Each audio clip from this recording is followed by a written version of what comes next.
13 अगस्त 2024 सुबह के करीब 8 से 9 बजे के आसपास जब गांव के कुछ लोग अपने काम के सिलसिले में बाहर जा रहे थे, पास ही के एक सुनसान जगह पर देखते हैं कि एक खून से सना हुआ बैग वहां पर पड़ा हुआ था।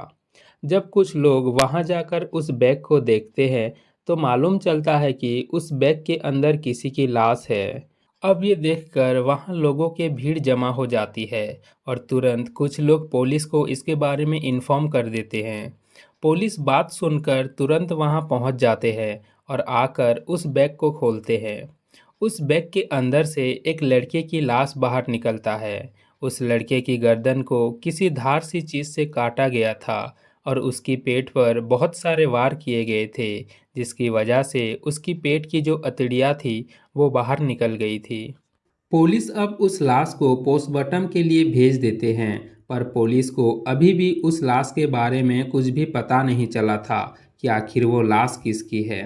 फिर एक दो दिन के बाद किसी अनजान आदमी पुलिस को कॉल करके ये कहता है कि उसकी बेटा करीब 13 अगस्त के रात से लापता है और उसका मोबाइल भी बंद आ रहा है। उसे हमने हर जगह ढूंढा पर उसका कोई भी पता नहीं चला। पुलिस उस आदमी को थाने में बुलाते हैं और उस डेड बॉडी को दिखाते हैं जिसे उन लोगों ने 2 दिन पहले पोस्टमार्टम के लिए भेजी थी। लाश को देखकर वो आदमी तुरंत पहचान लेता है, क्योंकि वो लाश उसका बेटा जयप्रकाश का था। दोस्तों, आगे बढ़ने से पहले अगर चैनल को सब्सक्राइब नहीं किया है तो जल्दी से सब्सक्राइब कर लीजिए आगे और ऐसे वीडियो देखने के लिए। ये कहानी शुरू होती है बिहार के मुजफ्फरपुर से, जहां जयप्रकाश नाम का एक लड़का अपने परिवार के साथ रहता था।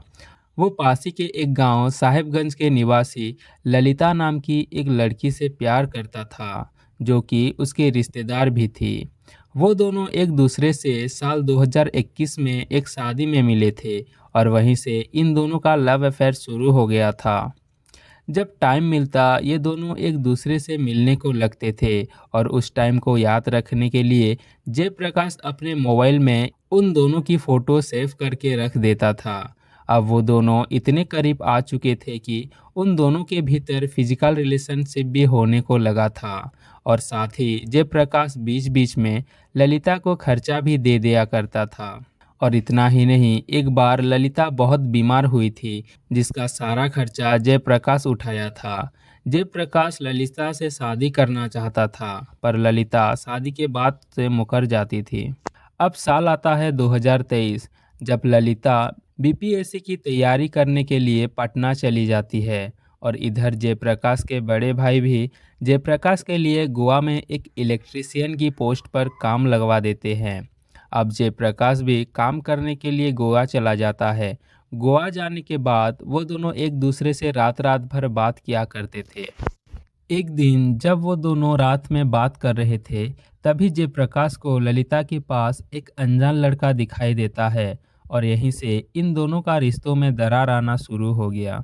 इसके बाद दोनों के बीच बातचीत कम होने लगी। हालांकि जयप्रकाश ललिता को शादी के लिए मनाने की कोशिश करता रहा, लेकिन ललिता उसे शादी करने से इनकार कर देती है। अब जयप्रकाश को लगने लगा था कि ललिता उसे धोखा दे रही है। उसे शक हुआ कि ललिता किसी और लड़के से प्यार करने को लगी है और दोनों के बीच काफ़ी ज़्यादा बहस होता है। ज़्यादा बहस होने के चलते ललिता जयप्रकाश से बात करना बंद कर देती है। अब दोनों के बीच बातचीत बंद हो चुकी थी और इसके लिए जयप्रकाश ललिता से काफ़ी नाराज़ हो जाता है और इसी नाराज़गी के चलते जयप्रकाश उन दोनों के कुछ प्राइवेट फ़ोटो को ललिता के घर वालों के मोबाइल फ़ोन पर भेज देता है। जब ललिता के घर वाले उसके और जयप्रकाश के प्राइवेट फ़ोटो देखते हैं, तो जयप्रकाश को कॉल करके मारने की धमकी देते हैं, जिसे सुन जयप्रकाश घबरा जाता है। अब ललिता के घर वाले एक प्लान बनाते हैं, जिसके मुताबिक ललिता जयप्रकाश को कॉल करके शादी करने का झांसा देकर उसके पास बुलाकर मार डालेंगे। प्लान के मुताबिक ललिता जयप्रकाश को कॉल करती है और उसे कहती है कि उसने उसके साथ जो भी किया वो गलत था और उसे माफ़ कर दे और वो उसके साथ शादी करने के लिए तैयार है। अब ललिता उसे विश्वास दिलाती है कि मुजफ्फरपुर पहुंचते ही वो लोग शादी कर देंगे। पर ललिता के घर वालों की धमकी की वजह से जयप्रकाश को डर था कि कहीं ललिता के घर वाले उसका हत्या ना कर दें। पर फिर भी वो ललिता पर भरोसा करके भगवानपुर अपने भाई के किराए के घर पर पहुंच जाता है। जयप्रकाश 12 अगस्त को ललिता से मिलने के लिए मुजफ्फरपुर पहुंच गया।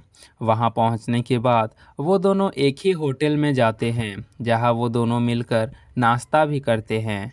अब ललिता उसे उसके भाई की कमरे में ले जाने की बात कहती है और इधर वो उसके घर वालों को भी जयप्रकाश का कमरे में आने की जानकारी देती है। वो दोनों जैसे ही कमरे में आते हैं, इधर ललिता के पिता, उसके भाई और एक उसका मामा का लड़का मिलकर जयप्रकाश को मारने को लगते हैं। और जैसे ही इससे भी मन नहीं भरता, तो वो लोग एक धारदार चाकू से उसका गला काटने को लगते हैं और पेट में कई वार करने को लगते हैं, जिसके कारण उसकी पेट की अतड़ियाँ बाहर आ जाती है। अब जयप्रकाश की मौत हो चुकी थी और वो चारों मिलके उसी कमरे के अंदर जयप्रकाश की लाश को एक सूटकेस में भरकर एक बोरी के अंदर रख देते हैं और बोरी को साइकिल के ऊपर रखकर घटनास्थल के 100 मीटर दूर जाकर एक सुनसान जगह पर छोड़ आते हैं। अब अगले दिन उस जगह के लोग उस बोरी को देखते हैं और पुलिस को खबर देते हैं। हैरानी की बात तो ये थी कि जो लड़की जयप्रकाश को प्यार करती थी, उसी ने मिलके उसके खून करवाया। तो दोस्तों, ये था जयप्रकाश मर्डर केस के बारे में। मिलते हैं एक और नए वीडियो में, तब तक के लिए स्टे सेफ।